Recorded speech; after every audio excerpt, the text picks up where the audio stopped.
இன்றைக்கி சாட்டர்டே அப்படிங்கிறனால பொழுது ரொம்ப ரிலாக்ஸ்டாக ஆரம்பிச்சது காலையில் சுக்குமல்லி காஃபியோட. ஏன்னா குளிர்காலம் அப்படிங்கிறனால நம்ம வீடுகளில் வந்து நிறைய பேர் கற்பூரம் யூஸ் பண்ணுவோம். ஆனால் அதுக்கு பதிலாக பச்சை கற்பூரம் யூஸ் பண்ணுவோம். ஏன்னா இப்போ வர கற்பூரத்தில் நிறைய கலப்படம் இருக்குது. அந்த புகையே ஒரு கரும்புகை மாதிரி வருது.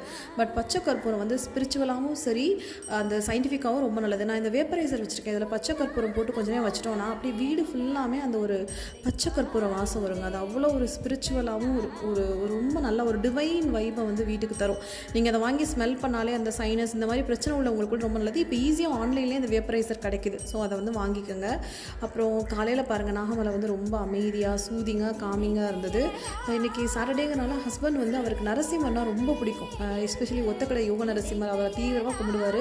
ஸோ நரசிம்மர் கோயிலுக்கு போயிட்டு வந்தார். நரசிம்மர் கோயிலுக்கு போயிட்டு வந்து அந்த நரசிம்மர் கோயில் புளியோதரை என்ன தான் சொல்லுங்கள், பெருமாள் கோயில் புளியோதரைக்கு நிகரே இல்லை. அதுவும் நரசிம்மர் கோயில் புளியோதரை சான்ஸே இல்லை.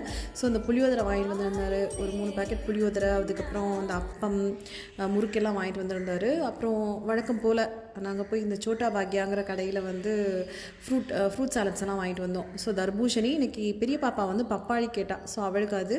அப்புறம் ஹஸ்பண்ட் தான் இதெல்லாம் வாங்கிட்டு வந்திருந்தார். நிறைய வெள்ளரி பிஞ்சு, வாழைப்பழம். அவர் தினமும் செவ்வாழை சாப்பிடுவார்.